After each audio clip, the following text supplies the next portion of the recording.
یہ روایت مشہور ہے کہ جب نبی کریم صلی اللہ علیہ وسلم رجب کا چاند دیکھتے تھے تو یہ دعا فرمایا کرتے تھے کہ اللہم بارک لنا فی رجب و شعبان وبلغنا رمضان، کہ اللہ ہمارے لیے رجب کے مہینے میں بھی برکت عطا فرمائیے اور شعبان کے مہینے میں بھی برکت عطا فرمائیے، وبلغنا رمضان، اور ہمیں رمضان تک پہنچا دیجیے، یعنی ہماری عمر اتنی ہو جائے کہ ہم اپنی زندگی میں رمضان پالیں اور رمضان کی نعمتوں اور برکتوں سے مستفید ہوں۔ تو اللہ تعالی ہم سب کو رمضان تک پہنچائے اور اس کی برکتوں سے مستفید ہونے کی توفیق عطا فرمائے۔ شعبان چونکہ اس رمضان کا مقدمہ ہے، اس لیے رسول کریم سرور عالم صلی اللہ علیہ وسلم سے اس بارے میں کچھ سنتیں منقول ہیں۔ ایک سنت تو یہ بیان کی جاتی ہے، احادیث میں آئی ہے کہ رسول کریم صلی اللہ علیہ وسلم شعبان کے مہینے میں بکثرت روزے رکھا کرتے تھے، یعنی بعض روایتوں میں آتا ہے کہ اور کسی مہینے میں اتنے روزے نہیں رکھتے تھے جتنے شعبان میں رکھتے تھے۔ ویسے تو رسول کریم صلی اللہ علیہ وسلم کا معمول ہر تھوڑے دنوں کے بعد روزہ رکھنے کا تھا۔ عام طور سے آپ پیر کے دن بھی روزہ رکھتے تھے، جمعرات کو بھی رکھتے تھے، اور مہینے میں 3 روزے ایام بیض کے وہ رکھا کرتے تھے۔ لیکن شعبان کے مہینے میں روزے آپ کے عام عادت سے زیادہ ہو جاتے تھے، یہاں تک کہ حضرت عائشہ صدیقہ رضی اللہ تعالیٰ عنہ فرماتی ہیں کہ رمضان کے مہینے میں میرے جو روزے نسوانی معذوری کی وجہ سے قضا ہو جاتے تھے تو میں شعبان میں حضور اقدس صلی اللہ علیہ وسلم کے ساتھ رکھا کرتے تھے، اس لیے کہ اور دنوں میں میں رسول کریم صلی اللہ علیہ وسلم کی خدمت میں مشغول ہوتی تھی، تو اس وجہ سے اور دنوں میں وہ قضا روزے نہیں رکھتی تھی اور اس کا انتظار کرتی تھی کہ شعبان کا مہینہ آئے گا تو رسول کریم صلی اللہ علیہ وسلم بکثرت روزے رکھیں گے تو اس وقت میں بھی اپنے روزوں کی قضا کر لوں۔ تو اس سے ایک بات تو یہ معلوم ہوئی کہ شعبان کے مہینے میں نفلی روزے آدمی کو چاہیے کہ رکھے، لیکن ساتھ ہی یہ بھی فرما دیا کہ رمضان سے پہلے 2-3 دن روزے نہ رکھے۔ رمضان سے پہلے جیسے 27 شعبان، 28 شعبان، 29 شعبان، ان میں روزے نہ رکھے۔ یہ ایک طرف پورے مہینے بکثرت روزے رکھتے چلے آ رہے ہیں، لیکن آخر میں یہ فرمایا کہ 28 اور 29 شعبان کو روزے نہ رکھو، نفلی روزہ بھی نہ رکھو۔ صرف ایک استثناء فرمایا کہ اگر کسی شخص کا معمول ہے مثلا کہ وہ پیر کے دن روزہ رکھتا ہے تو اگر وہ 28 یا 29 پیر کی آ جائے پھر تو جائز ہے، کیونکہ اپنے وہ معمول پورا کرنے کے لیے رکھ رہا ہے۔ لیکن جس کا وہ معمول نہ ہو تو وہ رمضان سے 2 دن پہلے روزے نہ رکھے۔ اس کی حکمت ایک تو فقہاء کرام نے یہ بیان فرمائی کہ تاکہ جب رمضان شروع ہو تو نئے نشاط کے ساتھ، اب تازگی کے ساتھ رمضان کے روزے رکھنے کا اس کو اہتمام ہو، کیونکہ اگر 2 دن پہلے ہی سے روزے رکھنے شروع کر دیے تو جب تھوڑی کمزوری ہو گئی تو اس اہتمام اور نشاط کے ساتھ شاید وہ روزہ نہ رکھ سکے رمضان کے جتنا آدمی وہ رکھے گا جس نے پہلے 2-3 دن پہلے روزے نہ رکھے ہوں۔ یہ حکمت بھی ہے، لیکن مجھے ایک اور حکمت نظر آتی ہے، وہ یہ ہے کہ اگر رمضان سے پہلے ہی روزے رکھنے شروع کر دیے 2 دن پہلے تو یہ اللہ جل جلالہ کے حکم پر اپنی طرف سے ایک اضافہ ہو گیا۔ جیسے پہلے بار بار میں عرض کرتا رہا ہوں کہ دین نام ہے اتباع کا، جو اللہ تبارک و تعالیٰ کا حکم ہو، جس وقت جو حکم ہو، اس کا نام ہے کہا جا رہا ہے کہ روزہ رکھو تو کھانے پینا چھوڑ دو، جب کہا جا رہا ہے کھاؤ تو اب کھاؤ۔ اگر اس وقت آدمی نہیں کھائے گا بلکہ کھانے پینے سے پرہیز کرے گا، نہ صرف یہ کہ ثواب نہیں ملے گا، گناہ ہوگا الٹا۔ دیکھیے سحری کے وقت میں حکم یہ ہے کہ سحری جتنی دیر سے کھاؤ اتنا اچھا، جتنی دیر سے کھاؤ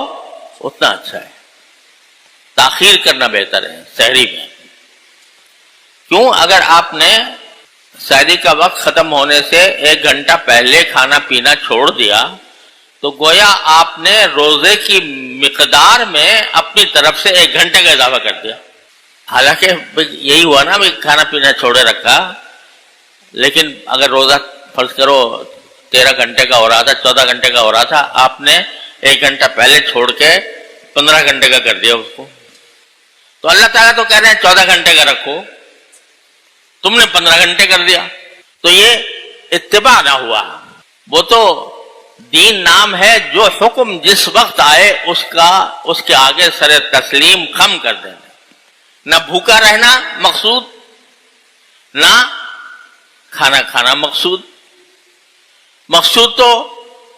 اوپر والے کی حکم کی تعمیل میں ہے۔ تو جب اس نے کہا کہ بھئی اتم الصیام الی اللیل، بس رات تک روزہ رکھنا ہے، رات شروع ہونے تک۔ وَأُحِلَّ لَكُمْ لَيْلَةَ الصِّيَامِ الرَّفَثُ إِلَىٰ نِسَائِكُمْ، رات میں سبھی کچھ جائز ہے، جو روزے میں منع ہو گیا تھا سب جائز ہو گیا رات میں۔ اب اگر آپ نے سحری دیر سے کی، نہیں جلدی کر لی اور 1 گھنٹہ پہلے اپنا کھانا کھا پی کے فارغ ہو گئے تو گویا آپ نے اپنی طرف سے 1 گھنٹے کا اضافہ کر دیا۔ اسی کا نام بدعت ہے۔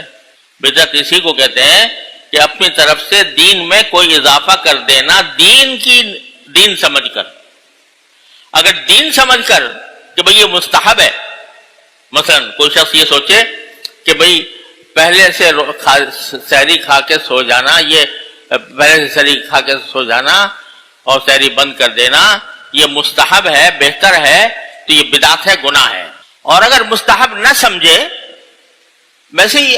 عادتاً چھوڑ دیا 1 گھنٹہ پہلے، تو اس کو ہم گناہ تو نہیں کہیں گے، بدعت بھی نہیں کہیں گے، لیکن شریعت کا مکمل اتباع نہ ہوا، اس وجہ سے اس میں کراہت ہے۔ آخر وقت تک کھاتے رہو، کیوں؟ اس لیے کہ اللہ نے کہہ رکھا ہے کھاؤ، تو اپنی طرف سے تم پابندی اپنے اوپر عائد کر لو اللہ تعالیٰ سے آگے بڑھ کے، یہ کوئی دین نہیں۔ اسی طرح افطار میں حکم یا جلدی کرو، افطار میں جلدی کرنے کا حکم ہے کہ جب سورج غروب ہو گیا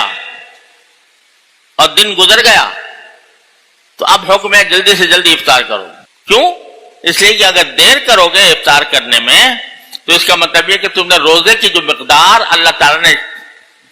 مقرر فرمائی تھی اس میں تم نے اضافہ کر دیا اپنی طرف سے، تو یہ اللہ تعالیٰ کے حکم کی تعمیل نہیں ہو رہی، یہ اپنے نفس کی تقاضے پہ عمل ہو رہا ہے۔ اس واسطے سحری تاخیر سے کھاؤ، افطار جلدی کرو، تاکہ جو روزہ رکھ رہے ہو وہ ہمارے حکم کی تعمیل میں ہو۔ جب ہم نے کہہ دیا کہ بند کر دو، بند، جب ہم نے کہہ دیا کہ اب کھاؤ، تو اب کھانا ہی فرض ہے، کھانا ہی فرض ہے، اس لیے کہ اللہ تعالیٰ کا حکم آ گیا تاجیل افطار۔ تو اسی طرح یہ جو فرمایا گیا کہ رمضان سے پہلے 2 دن تک روزے نہ رکھو، 2 دن روزے نہ رکھو، اس میں ایک حکمت تو وہ ہے جو میں نے بیان کی اور حضرات فقہاء کرام نے اکثر وہی حکمت بیان کی ہے، لیکن ساتھ ہی یہ حکمت بھی ہے کہ اگر تم نے رمضان کے علاوہ 29 سے 30 روزے فرض کیے نا، اب تم نے اپنی طرف سے 2 روزے اس کے ساتھ ملا کے رمضان کے روزوں کی مقدار 31 کر دی یا 32 کر دی، تو یہ اللہ تعالیٰ کے حکم کے خلاف ہوا۔ لہذا کہیں ایسا نہ ہو کہ نام تو تم نفلی روزے کا رکھ رہے ہو لیکن مشابہت اس سے پیدا ہو جائے کہ تم نے اپنی طرف سے 2 روزے کا اضافہ کر دیا۔ تو جس طرح اللہ تعالیٰ کے حکم میں کمی کرنا